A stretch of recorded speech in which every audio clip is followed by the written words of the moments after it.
This is the Thom Hartmann Program.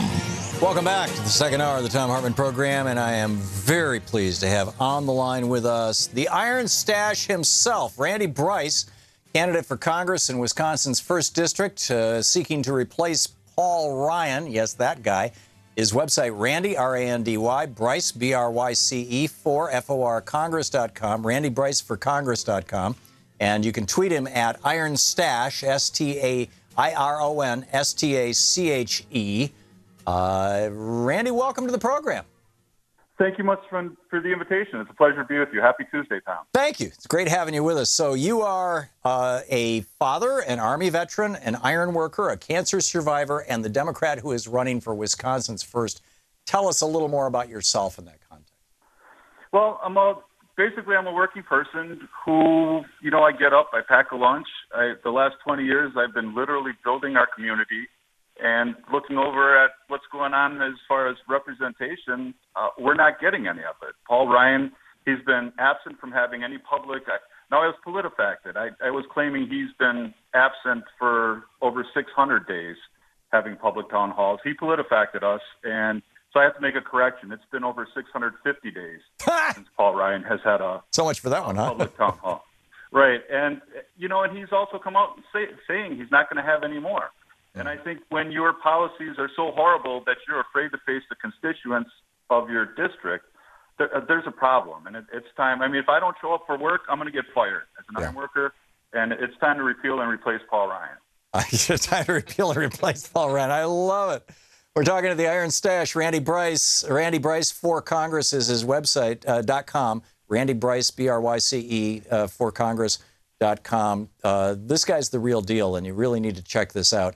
Randy, there's a 2.5-minute, I was going to say heartbreaking, but actually it's in a way kind of inspiring video on your website, and about this, the medical struggles in your family. You want to tell us about this? Sure. We picked up a healthcare issue because, that's one of the things going on right now that Paul Ryan, as Speaker of the House, is trying to take away from us. For me, it's an intergenerational issue. And in the video, we'll start with my son, a 10-year-old son, that, even though I'm a cancer survivor and I was told I probably wouldn't be able to have children as a result of the surgery, he's a little miracle guy. He's 10 years old. I have to worry, the iron workers, we're self-insured, and it's based on hours worked. So come wintertime, when we're not working a lot due to the weather, and he wants to go out and sled down a hill, I have to be concerned about, can I let him be a kid? It's also an issue for me because being a cancer survivor, and now that's something, it happened through no fault of my own, but yet they want to penalize me as a result for surviving. That's my thanks for surviving cancer. Right. It's having a pre-existing condition. And then my mom, she's the star of the video, and, when I call her lucky to have insurance, how can you call somebody, talk about them as being lucky when they've been diagnosed with MS?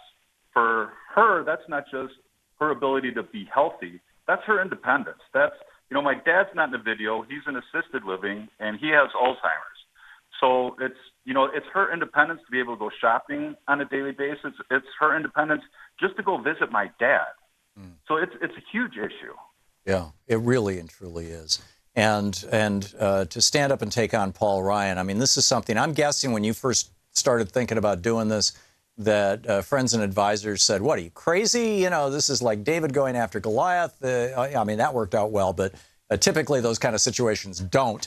What led you to decide that, to go from being an iron worker to being a member of Congress, hopefully? And we're all very supportive of that. We're talking to Randy Bryce, by the way, the Iron Stash. RandyBryceForCongress.com is his website. You can tweet him at Iron Stash, S-T-A-C-H-E, as in mustache, because Randy's got a mustache. And Randy's an iron worker, so Iron Stash. Tell me about the process. And in the process, I'm hoping that you're telling this story might encourage other people to do what you're doing. So feel free to get into the struggles, the concerns, what worked, what didn't work. How did you get here? Well, I mean, I ran for office before, and this was after diving in the deep end of the political pool shortly after Scott Walker and the Banana Republicans came into power in Wisconsin. And they proceeded to just, try to wipe out any kind of protections that workers had. And they're doing a pretty doggone good job of it. But so I got started doing that, and I've learned along the way of exactly what's needed for how to, be better as far as political campaigns go. But basically, it got to the point where I'm looking at it, and I'm like, we need more iron workers. We have enough lawyers and millionaires in Congress. It's time to have regular working people throw their hat in the ring. And who better to make decisions on our behalf than people that I work with, people that, other people that work, that go in and punch a time clock or work in a cubicle, drive a bus. People in the district had started reaching out to me because of my activism and saying, you would be great, a great kind of person to run for office. You're, Paul Ryan's kryptonite. And not that I'd really consider him to be a Superman of any kind. But, so it was people that started, and then the Working Families Party approached me and said, you're the exact kind of candidate that we're looking for. Would you maybe think about it? And then state electeds, Senator Chris Larson, asked me during the May Day March in Milwaukee if I would consider running. And that's a big reason why I'm doing it, too. I'm hoping not just to take out Paul Ryan, but I'm hoping that other people see that who better to make decisions on behalf of working people than other working people. Yeah. It's not waiting for, like the lesser of two evils to come up. And it's somebody who can you trust? And when somebody asks me if, do I know anybody in North Carolina running in their district, I respond with, you live in that district. Why don't you think about running? Mm-hmm. That's brilliant. Now, I believe that we know that the average income of Trump voters was in the neighborhood of $100,000 a year. He was more elected by upper income, by and large, white people than anybody else.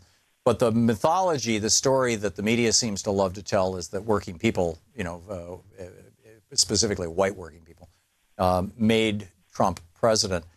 You're an iron worker. You work with a bunch of folks. I'm guessing some of them are Trump supporters, regardless of how much money they make. And how's that? Are you being treated well by your fellow workers? What kind of response have you gotten from your friends and neighbors to taking on arguably the most powerful, the third most powerful man in the United States, Paul Ryan? I mean, he's number two in line to the White House. What kind of reaction? Well, I tried warning other iron workers, other members of our union, what's going to happen if you. It was like, are you seriously thinking about voting for Trump? Nothing says sticking it to the man like voting for a billionaire, right? And he had a message. I mean, when you see him with this hard hat on, talking to the co-workers, he had a message that I can see how it resonated with working people. But I encouraged everybody to look him up. Look up his history. He's had a history of stiffing workers, and now, to be honest, on a job site, those few people that I know voted for Trump, they try to hide behind a column or something when they see me coming. Oh, really? And I will talk to them, and they're kind of hanging their head. I was like, can you name one thing, just one thing? I'll leave you alone. One thing that Donald Trump has promised you that he's made good on, and they can't. And they're like, Randy, you're right. And there's a lot of buyer's remorse going on right now in our district and on the job site. Yeah. Do people in Wisconsin get it, how toxic Paul Ryan is? They do. And especially this health care bill that he's trying to push. And it really has nothing to do with health care other than taking it away from people. And people are aware that he's taking things away from us, and he's just pushing for rich people to get even richer. Right. And that's in addition to needing to invite Congressman Mark Pocan to come have town hall meetings so we can find out what's going in Washington, so we can find out how this is affecting us, because Paul Ryan refuses to do so. Yeah, that's marvelous. Mark Pocan is a regular on our show, and so when he comes into your district, into Paul Ryan's district, do you show up with him? Absolutely. Well, I show up in the audience, not Yeah. on stage with them. But Yeah. you know, I listen to get information and Yeah. and ask questions. And I've been to 2 of the events that he has, and they're just packed with people that are just dying to find out how this is going to affect us. People are scared. Right. Yeah, and with good reason. With good reason. Right. It's so. What is the biggest challenge that you're facing right now in your attempt to unseat Paul Ryan, Randy Bryce? Money's going to be a big factor, but I think we're just looking at it realistically. We're not trying to outraise or outspend what Paul Ryan's going to do. It's just getting our message out to people, and we've been having we're over 23,000 donors now, people that have contributed to our campaign. We're raising money at a great level, and it's about getting enough money together to get our message out, which we're going to be successful doing. And there's, the support around not just the 1st Congressional District, but the entire country has been just so overwhelming. And because what he's doing, he's Speaker of the House, but he's not Speaker of working people's houses. Right.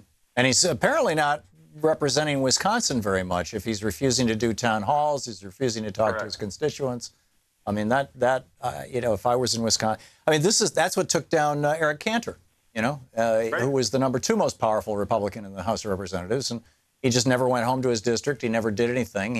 And he thought he could just surf through, and David Bratt ate his lunch. Now, that was on the Republican side, ironically. But there is something to be said for actually, defending your people, defending your. So the information I have, we're talking with Randy Bryce. The website is Randy Bryce, RandyBryce, FOR Congress.com.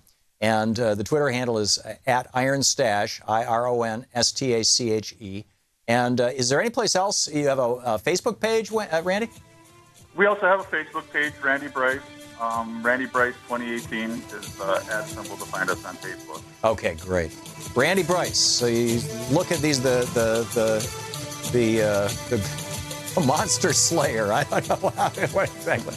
We'll see how it all works out. Randy, I wish you the very best. The door is always open here on this program. Thanks so much for being with us. Thank you so much. Thank you so much for your time. Pleasure talking with you. Good talking with you. We'll be back.